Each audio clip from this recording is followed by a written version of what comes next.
India का constitution बच्चों को प्रोटेक्शन देता है, लेकिन रियलिटी में चाइल्ड लेबर और चाइल्ड बेगिंग अभी भी जिंदा है।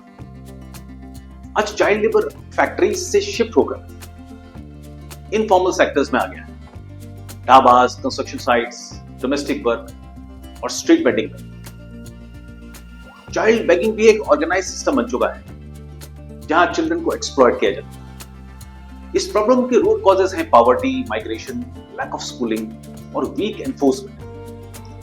जब फैमिली सरवाइव नहीं कर पाती तो बच्चा अर्निंग सोर्स बन जाता है। चाइल्ड लेबर सिर्फ फिजिकल एक्सप्लॉइटेशन नहीं, ये एजुकेशन, हेल्थ और फ्यूचर अपॉर्चुनिटीज सब कुछ डिस्ट्रॉय कर देता है।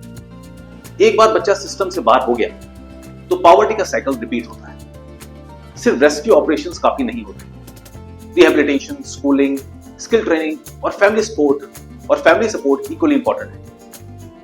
यूपीएससी GS2 में चाइल्ड राइट्स और GS4 में मॉरल रिस्पॉन्सिबिलिटी के आंसर्स के लिए ये टॉपिक बहुत स्ट्रॉन्ग एथिकल डायमेंशन देता है। So that's all for today's session. Take care, all the best and जय हिंद।